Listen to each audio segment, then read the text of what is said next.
Assalamu alaikum dear students, welcome to my channel Education First. Our next topic is endoplasmic reticulum. Endo mean inside, plasmic mean cytoplasm, or reticulum mean channels. Endoplasmic reticulum, these are the network of channels into the cytoplasm.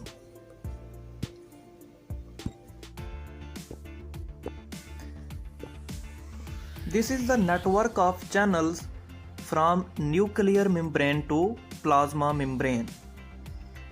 Basically endoplasmic reticulum एक channels का एक network है from nuclear membrane to plasma membrane या cell membrane तक. For example, अगर किसी चीज़ को एक जगह से दूसरी जगह ट्रांसपोर्ट करना हो तो हमें उसके लिए किसी मीडियम की ज़रूरत होती है, किसी पाथवे की ज़रूरत होती है या फिर किसी चैनल की ज़रूरत होती है जिसके ज़रिए वो अपनी रिक्वायर्ड डेस्टिनेशन पर पहुंच जाए. मिसाल के तौर पर राइबोसोम्स बनते हैं न्यूक्लियोलस में, तो वहाँ से उन्होंने निकलना होता है न्यूक्लियर पोर के ज़रिए, वो आते हैं एंडोप्लाज्मिक रेटिक्यूलम की सरफेसिस पर. राइबोसोम्स ने बेसिकली प्रोटीन बनानी होती है, वो प्रोटीन बनाने की फैक्ट्री हैं. जब कोई एक फैक्ट्री कोई प्रोडक्ट बनाती है तो उसे बनाने के साथ साथ ट्रांसपोर्ट भी करती है. इसी तरह राइबोसोम्स प्रोटीन बनाते हैं, उन प्रोटीन को उनको ट्रांसपोर्ट भी करना होता है और उनको ट्रांसपोर्ट करने के लिए कोई पाथवे चाहिए होता है, कोई मीडियम चाहिए होता है, कोई चैनल चाहिए होता है. बेसिकली वो पाथवे एंडोप्लाज्मिक रेटिक्यूलम प्रोवाइड करते हैं, इसलिए हम इनको नेटवर्क ऑफ चैनल्स कहते हैं from nuclear membrane to plasma membrane. फिर इन एंडोप्लाज्मिक रेटिक्यूलम से वेसिकल्स निकलेंगी जिनको हम ट्रांसपोर्ट वेसिकल्स कहते हैं, जिनमें प्रोटीन्स होंगी. वो ट्रांसपोर्ट वेसिकल्स आपस में फ्यूज्ड होकर गोल्जी ऑपरेटस बनाएंगी जहां पर प्रोटीन की पैकिंग और फिनिशिंग प्रोडक्ट बनेंगी. फिर वहां से प्रोटीन ने अगर सेल में इस्तेमाल होना है तो वो सेल में ही रहेगी, अगर उसने सेल के बाहर किसी और डेस्टिनेशन पर इस्तेमाल होना है तो वो सेल के बाहर एक्सोसाइटोसिस से या फिर सिक्रीटरी वेसिकल्स की फॉर्म में सेल से बाहर चली जाएगी. फिर एंडोप्लाज्मिक रेटिकुलम की अपीयरेंस देखें तो very widely in appearance from cell to cell. ये सेल टू सेल इनकी अपीयरेंस वेरी वाइडली है. और उनके बाद इनकी शेप लिखी हुई है, there can be tubular, spherical और लिमेली और वेसिकल्स भी हो सकती हैं इनकी शेप. बेसिकली ये जो शेप की बात की गई है, ये ट्यूब्यूलर, स्फेरिकल और लिमेली, ये बेसिकली सिस्टर्नी की शेप बताई गई है. अब बात करते हैं कि सिस्टर्नी क्या है. Cisternae, these are the tubular or spherical membranes between cytoplasmic material and channel material. Cisternae, also known as flattened membrane,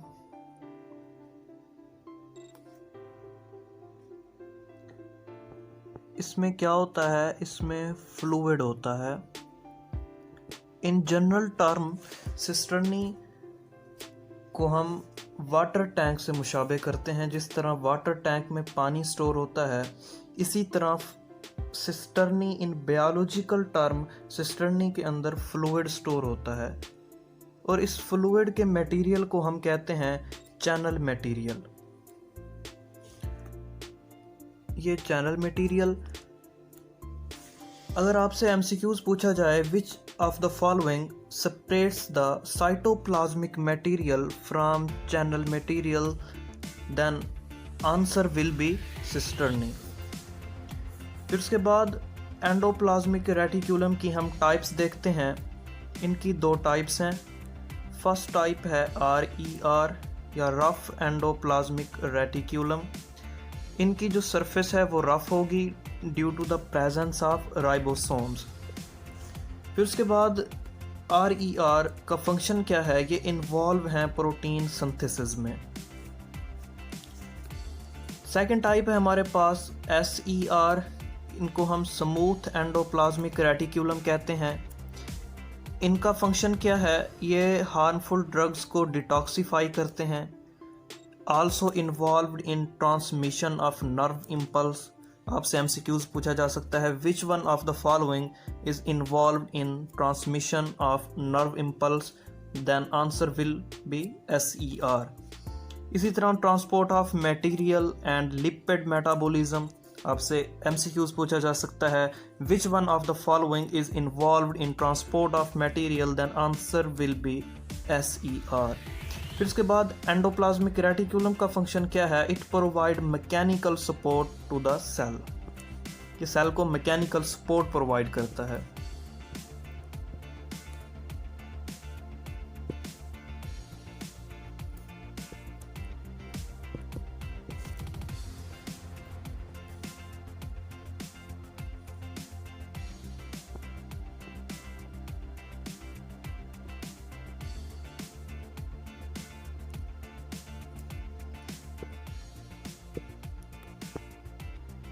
then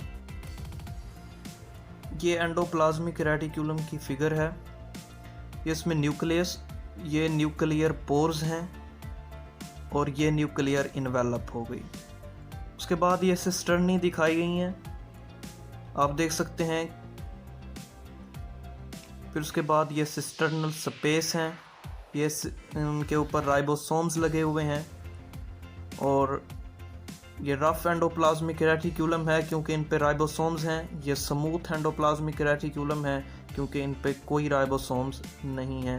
हम इनके फंक्शंस डिटेल से पढ़ चुके हैं।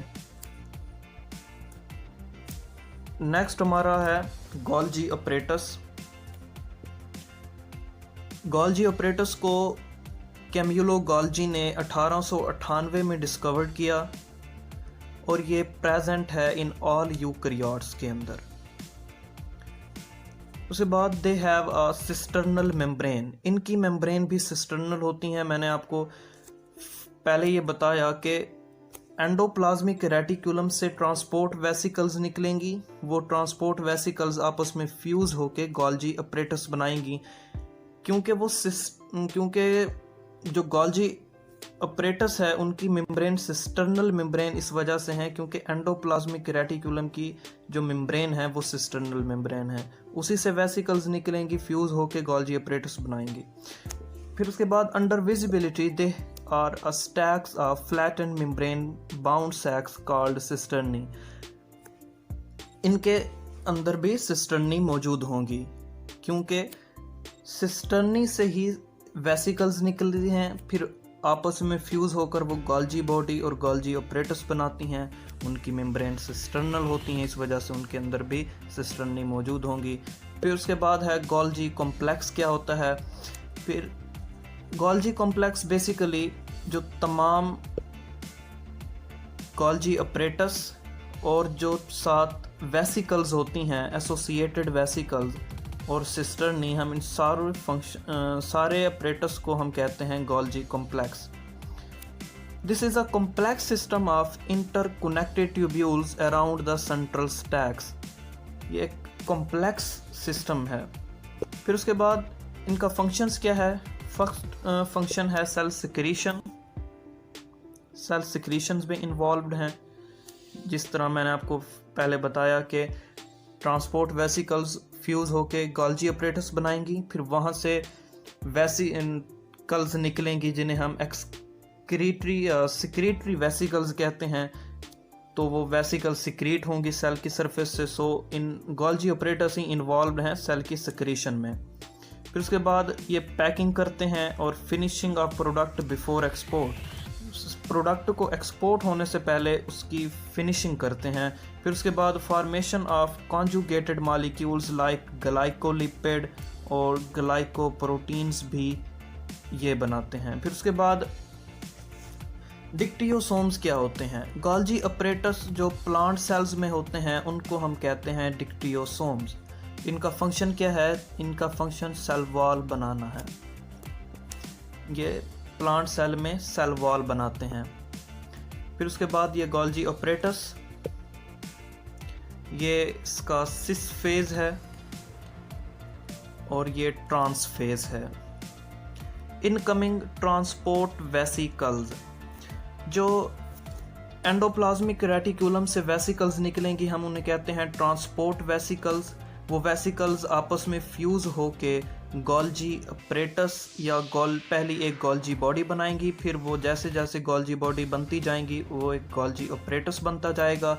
जिस फेज पे वो फ्यूज होती हैं उस फेज को हम कहते हैं सिस फेज, और जिस फेज पे सिक्रीटरी वेसिकल्स बनती हैं उस फेज को हम कहते हैं ट्रांस फेज। उसके बाद ये सिस्टर्नी है और ये इनका ल्यूमेन है सिस्टर्नी के अंदर।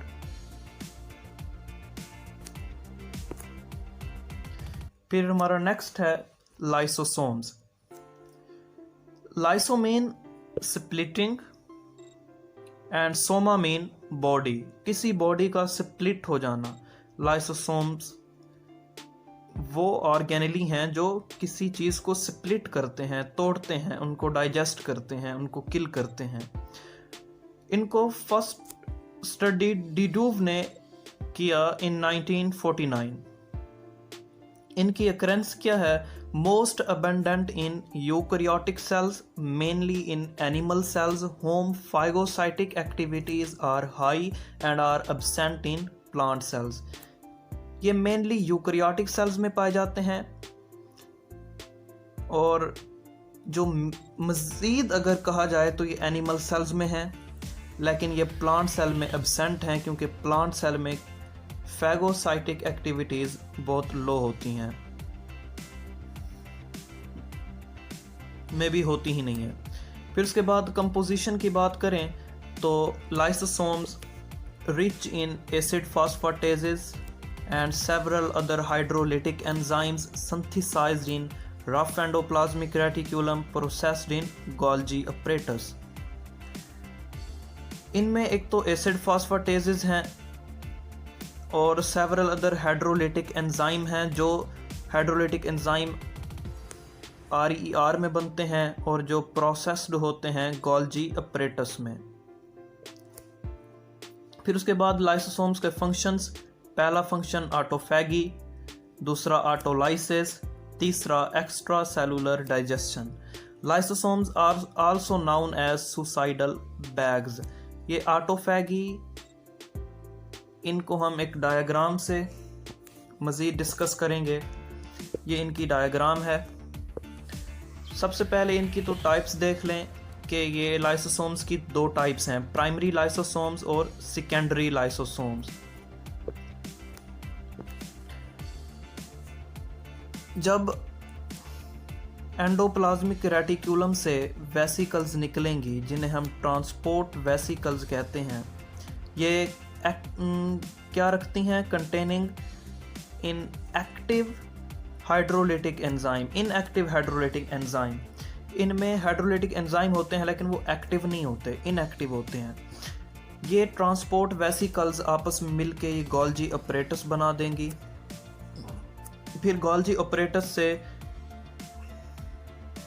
जो सिक्रीटरी वेसिकल्स निकलती हैं उनमें एक को हम कहते हैं लाइसोसोम्स, इनको हम कहते हैं प्राइमरी लाइसोसोम्स। ये हमारे पास प्राइमरी लाइसोसोम्स हैं। इसी दौरान अगर कोई फूड सेल मेम्ब्रेन में एंटर हो, ये सेल मेम्ब्रेन है, एंटर हो और वो इनगल्फमेंट ऑफ पार्टिकल, वो एनगल्फ हो जाए तो हम उसे कहते हैं फूड वैक्यूल। अगर वो प्राइमरी लाइसोसोम उस फूड वैक्यूल के साथ मिल जाए तो हम उसे कहते हैं सेकेंडरी लाइसोसोम, या हम इसे कहते हैं हेट्रोफैगोसोम। इसको हम सेकेंडरी लाइसोसोम या हेट्रोफैगोसोम भी कहते हैं। इसी दौरान अगर कोई लाइसोसोम सेल के अंदर मौजूद किसी डैमेज्ड ऑर्गेनेली को इनगल्फ करे तो हम उसे कहते हैं ऑटोफैगोसोम, ऑटोफैगोसोम। और इस प्रोसेस को कहते हैं ऑटोफैगी।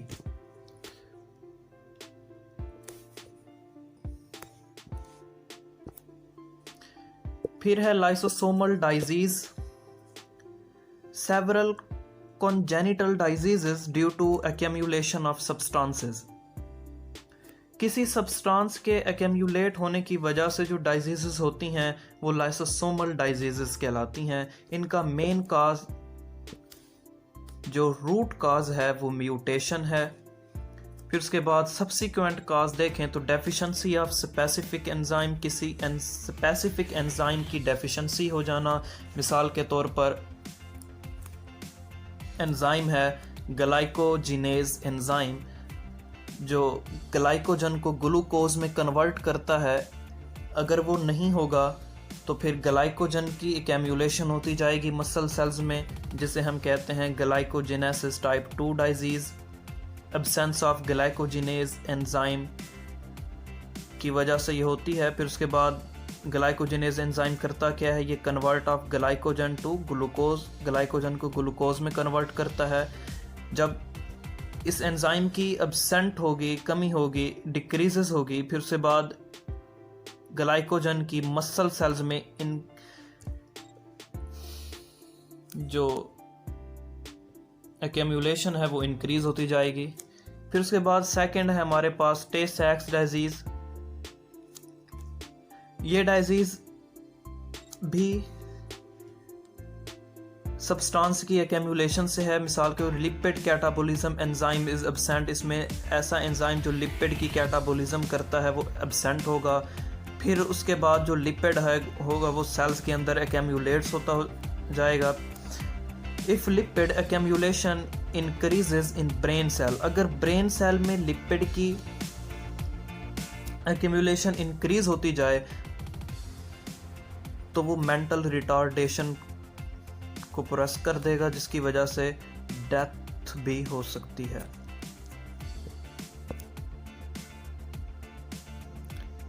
Thanks for watching. मेरी वीडियो को लाइक करें, चैनल को सब्सक्राइब करें और बेल आइकन को ज़रूर क्लिक करें ताकि हर आने वाली वीडियो को नोटिफिकेशन आपको मिलता रहे।